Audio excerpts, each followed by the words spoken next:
Bismillahirrahmanirrahim. Assalamualaikum warahmatullahi wabarakatuh.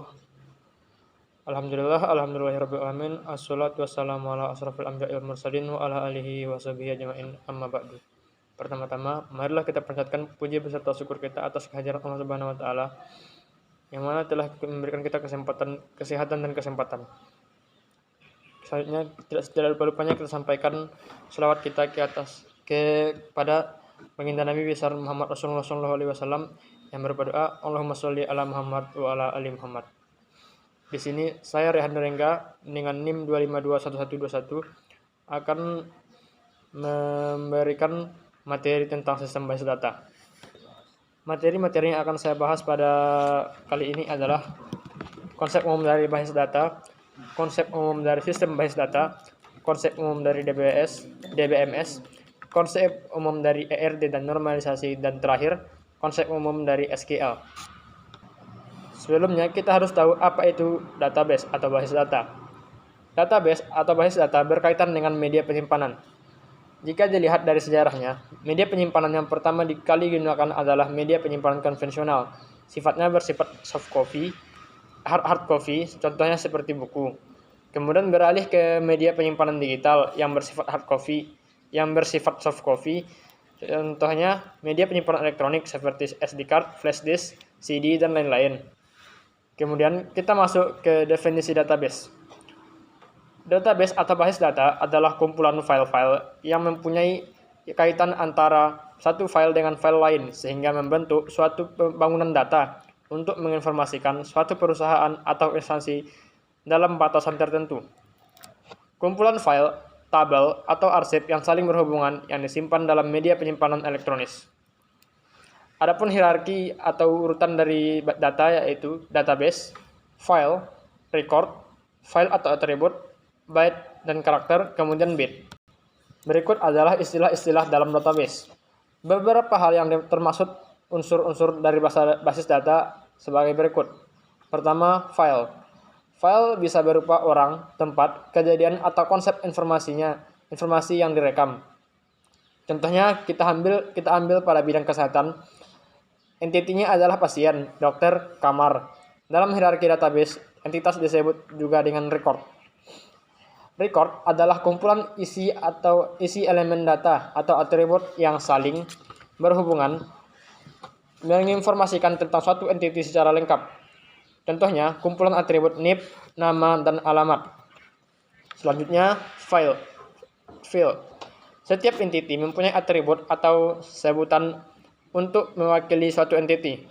Seorang siswa dapat dilihat dari atributnya, misalnya NIM, nama siswa, dan alamat. Terakhir, data value. Data value merupakan data aktual atau informasi yang disimpan di tiap data elemen. Isi atribut disebut dengan nilai data. Dapat dijelaskan lagi, basis data merupakan sistem yang terdiri atas kumpulan file atau tabel yang saling berhubungan, dan database management system atau DBMS yang memungkinkan beberapa pemakai untuk mengakses dan memanipulasi file-file tersebut dalam sistem file-file tersebut. Dalam sistem basis data memiliki beberapa komponen, yaitu hardware, operating system, database, DBMS, dan juga user. Selanjutnya akan dijelaskan komponen-komponen dari basis data tersebut. Pertama, perangkat keras atau hardware. Perangkat keras yang biasanya terdapat dalam sistem basis data adalah memori sekunder hard disk. Yang kedua, sistem operasi atau operating system. Sistem operasi atau operating system merupakan sistem yang mengaktifkan atau memfungsikan sistem komputer yang mengendalikan seluruh sumber daya atau resource dan melakukan operasi-operasi dalam komputer. Sistem operasi yang banyak digunakan seperti MS-DOS, MS Windows 95, MS Windows NT, dan Unix. Komponen basis data selanjutnya adalah basis data itu sendiri. Setiap basis data dapat berisi atau memiliki sejumlah objek basis data seperti file atau tabel. Selanjutnya, database management system atau DBMS. Pengolahan basis data secara fisik tidak dilakukan oleh pemakai secara langsung, tetapi ditangani oleh sebuah perangkat lunak yang disebut dengan DBMS yang menentukan bagaimana data disimpan, diubah, dan diambil kembali. Komponen terakhir adalah pemakai atau user. Bagi pemakai dapat berinteraksi dengan basis data dan memanipulasi data dalam program yang ditulis dalam bahasa pemrograman. Selanjutnya, tujuan dan manfaat dari basis data. Tujuan utama dalam pengolahan data dalam sebuah basis data adalah agar kita dapat memperoleh data yang kita cari dengan mudah dan cepat. Pemanfaatan basis data dilakukan dengan tujuan yaitu: pertama, kecepatan dan kemudahan atau speed. Pemanfaatan database memungkinkan kita dapat menyimpan data atau melakukan perubahan atau manipulasi dengan menampilkan kembali data tersebut dengan cepat dan mudah daripada kita menyimpan data secara manual.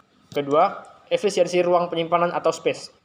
Dengan database, penggunaan ruang penyimpanan data dapat dilakukan karena kita dapat melakukan penekanan jumlah pengulangan data dengan menerapkan sejumlah pengkodean. Yang ketiga, keakuratan atau akurasi. Pemanfaatan pengkodean atau pembentukan relasi antar data dengan penyerapan aturan atau batasan tipe data dapat diterapkan dalam database yang berguna untuk menentukan ketidakakuratan pemasukan atau penyimpanan. Selanjutnya, keamanan atau security.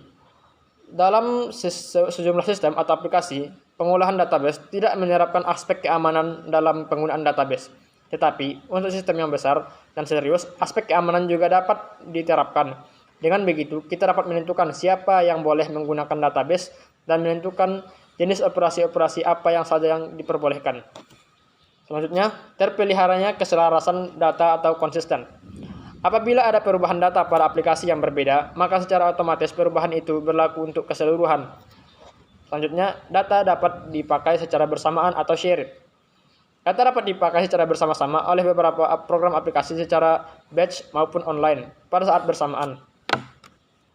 Yang terakhir, dapat diterapkan standarisasi atau standardization. Dengan adanya pengontrolan yang terpusat pada DBA, dapat menerapkan standarisasi data yang disimpan sehingga memudahkan pemakai mengirim maupun bertukar data. Selanjutnya adalah materi tentang sistem basis data. Sistem basis data merupakan perpaduan antara basis data dan sistem manajemen basis data atau SMBD. Komponen-komponen basis data meliputi perangkat keras atau hardware, sistem operasi operating system, basis data atau database, database management system atau DBMS, pemakai atau user, dan aplikasi lain. Secara umum, tujuan sistem manajemen basis data adalah mendukung kemajuan perusahaan dengan cara menyediakan pertimbangan suatu kebijakan atau keputusan yang diambil. Karena itu, sangat penting mengambil dan menyimpan data penting secara berkala. Materi selanjutnya adalah Database Management System atau DBMS. DBMS merupakan software yang menangani semua akses ke basis data. Secara konsep, ada beberapa hal yang akan terjadi adalah sebagai berikut. 1. User melakukan pengaksesan basis data untuk informasi yang diperlukannya menggunakan bahasa manipulasi data yaitu SQL. Yang kedua, DBMS menerima request dari user dan menganalisa request tersebut. Ketiga, DBMS memeriksa skema eksternal user, pemetaan eksternal atau konseptual, skema konseptual dan struktur penyimpanan. Dan yang terakhir, DBMS mengeksekusi operasi-operasi yang diperlukan untuk memenuhi hal tersebut. Selanjutnya, tujuan dari DBMS. Seperti yang sudah disinggung pada pengertian DBMS, yang mana berfungsi sebagai perangkat yang berguna untuk mengorganisasi sumber daya data perusahaan. Maka berikut ini beberapa tujuan penggunaan DBMS pada jaringan komputer perusahaan. Pertama, agar basis data dapat dipergunakan secara bersamaan. Yang kedua, agar proses akses data lebih mudah dan cepat. Ketiga, menghemat ruang penyimpanan data. Yang keempat, membantu menjaga keamanan data. Yang kelima, mencegah menghilangkan duplikasi dan inkonsistensi data. Dan yang terakhir, menangani data dalam jumlah yang besar. Berikut beberapa komponen dari DBMS. Pada umumnya, DBMS memiliki beberapa komponen fungsional atau modul. Adapun beberapa komponen DBMS adalah sebagai berikut. Pertama, file manager. Komponen yang mengelola ruang di dalam disk dan juga struktur data yang digunakan untuk mempresentasikan informasi yang tersimpan pada disk. Yang kedua, database manager. Komponen-komponen yang menyediakan interface antar pada low level yang terdapat pada basis data dengan program aplikasi serta query yang diberikan ke suatu sistem. Yang ketiga, query processor. Komponen yang sudah atau komponen yang berfungsi menerjemahkan perintah dalam bahasa query ke instruksi low level yang dapat dimengerti database manager. Yang kelima, DML precompiler, komponen yang mengkonversi perintah DML yang ditambahkan pada suatu program aplikasi ke pemain prosedur normal dalam bahasa Indo. Yang kelima, DDL compiler, yaitu komponen yang mengkonversi berbagai perintah DDL ke dalam sekumpulan tabel yang mengandung mengandung metadata.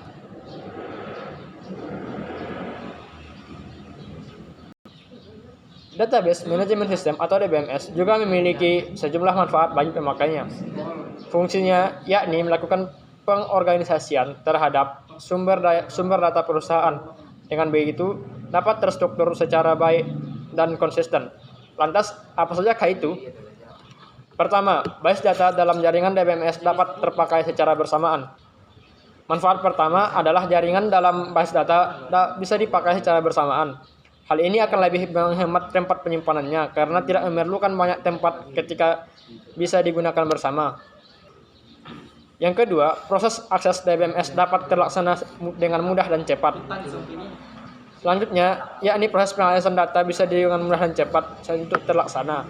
Biasanya tahapan ini memerlukan waktu yang cukup lama sehingga Anda harus bisa menyelesaikannya lebih cepat dan harus tepat. Dengan menggunakan data manajemen sistem ini, semua tahapan pengalihan data penting bisa terlaksana lebih gampang.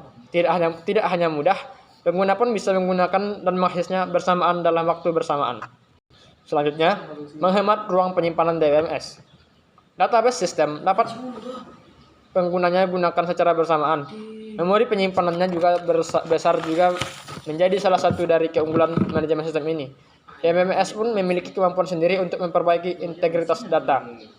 Dengan mempunyai alat penyimpanan data seperti itu, Anda akan lebih mudah mengerjakan semuanya, sebab database akan melakukannya secara bersama-sama dan dalam penggunaan kapasitas yang besar juga. Selanjutnya, menjaga keamanan data-data penting. Semua isi dan file akan tetap baik-baik saja, walaupun digunakan dalam jangka waktu yang sangat panjang. Hal ini bisa terjadi lantaran sistem keamanan dari DBMS mampu meningkatkan layanan recovery backup untuk meminimalkan adanya kehilangan data. Selanjutnya, mencegah menghilangkan hasil duplikasi maupun inkonsistensi data. Pencegahan dalam hal ini seperti memang sangat perlu untuk seseorang lakukan. Butuh sistem khusus untuk dapat memberikan keamanan tersebut. Data yang terbukti merupakan hasil duplikasi tentunya hanya akan memenuhi memori penyimpanan saja. Apabila terlanjur terduplikasi maupun inkonsistensi pada suatu data, maka akan ada tindakan yang menghilangkan hasil tersebut. Hal ini dapat diatasi secara otomatis lantaran DBMS memiliki kemampuan dalam melakukan independensi atau membuat perubahan pada struktur program. Manfaat yang terakhir, DBMS menangani data dalam jumlah besar. Umumnya, pengguna DBMS digunakan untuk mengelola data serta relasinya sehingga memerlukan kapasitas penyimpanan dalam jumlah besar. Hal ini memerlukan penanganan terhadap file penting juga akan lebih mudah. Selanjutnya adalah model ERD. Pengertian dari ERD. ERD atau Entity Relationship adalah suatu metode penyimpanan dalam basis data yang menggambarkan hubungan atau relasi antar entiti dalam bentuk suatu diagram yang bersifat top-down. Notasi simbolik dalam ERD adalah pertama, entitas adalah segala sesuatu yang dapat digambarkan oleh data. Kedua, atribut. Atribut merupakan pendeskripsian karakteristik dari entitas. Yang ketiga, relasi atau hubungan. Relasi menunjukkan adanya hubungan di antara sejumlah entitas yang berasal dari himpunan entitas yang berbeda. Menghubung himpunan relasi dengan himpunan entitas dan himpunan entitas dengan atribut dinyatakan dalam bentuk garis. Dalam relasi terbagi kepada tiga. Pertama, relasi one-to-one. One-to-one berarti setiap entitas hanya dapat memiliki relasi dengan satu entitas lain. Contohnya, seperti data mahasiswa dengan name atau nomor induk mahasiswa. Yang kedua, relasi one-to-many.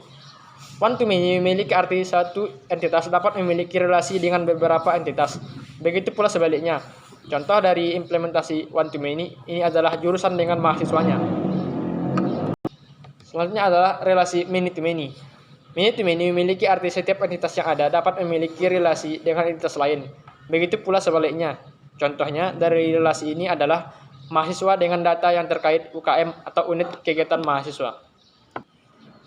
Fungsi utama dari IRD adalah membantu menganalisis suatu database dengan cara yang lebih cepat dan juga lebih mudah, mampu menjalankan relasi antar setiap data yang mempunyai keterkaitan dengan berdasarkan objek yang dihubungkan dengan suatu relasi khusus. Adapun jenis-jenis atribut dalam IRD, berikut merupakan jenis-jenis atribut dalam IRD. Pertama, identifier key yang digunakan untuk menentukan suatu entity secara unik atau primary key. Yang kedua, descriptor atau non-key attribute digunakan untuk menspesifikasikan karakteristik dari suatu entity yang tidak unik. Yang ketiga, relasi. Seperti yang tadi, hubungannya antara beberapa entitas. Berikut adalah manfaat dan peran dari IRD. Di antaranya, 1. Memudahkan dalam menganalisis dan mengetahui perubahan sistem dari awal. Yang kedua, gambaran umum untuk sistem yang akan dibuat sehingga dapat memudahkan para developer. Yang ketiga, menghasilkan dokumentasi yang baik untuk diskusi. Yang keempat, representasi visual, yaitu menawarkan presentasi visual dari tata letak. Yang kelima, menjadikan sebuah komunikasi yang efektif.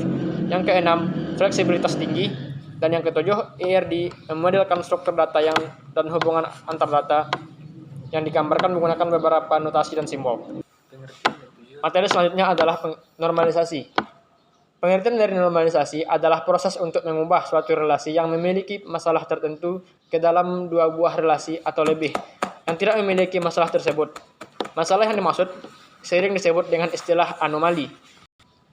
Adapun anomali adalah proses basis data yang memberikan efek samping yang tidak diharapkan atau misalnya menyebabkan ketidakkonsistenan data atau membuat suatu data menjadi hilang ketika data dihapus. Tujuan dari normalisasi adalah untuk menghilangkan kerangkapan data, untuk mengurangi kompleksitas, dan untuk mempermudah pemodifikasian data. Materi selanjutnya adalah Structured Query Language atau SQL. SQL pertama merupakan bahasa yang digunakan untuk mengakses data dalam bahasa data relasional. Hampir semua database server mendukung bahasa SQL. Namun, sekarang kemampuannya tidak hanya mengakses data, tapi membuat dan memodifikasi baik skema maupun data. Versi pertama SQL bernama SQL atau Structured English Query Language yang dikembangkan oleh IBM dengan pakar Donald D. Chamberlain dan Raymond F. Boyce di tahun 1970-an. Pada tahun 1986, SQL 8.6 pertama kali dipublikasikan oleh ANSI. Jenis-jenis perintah SQL. Pertama, DDL atau Data Definition Language. Yang kedua, DML atau Data Manipulation Language. Pertama, akan kita jelaskan apa itu DDL. DDL atau Data Definition Language merupakan bagian dari SQL yang digunakan untuk mendefinisikan data dari suatu database. Perintah ini digunakan untuk mendefinisikan suatu database, yaitu seperti membuat, mengubah, menghapus suatu database yang termasuk perintah suatu database. Yang termasuk suatu perintah DDL seperti create untuk membentuk basis data, table atau index, alter untuk mengubah struktur tabel. Yang ketiga, drop untuk menghapus basis data, tabel atau index. Yang kedua, DML. DML atau Data Manipulation Language merupakan bagian dari SQL yang digunakan untuk memanipulasi data. Perintah-perintah ini bertugas untuk melakukan query dan perubahan yang dilakukan dalam suatu tabel, yang termasuk perintah DML seperti select dan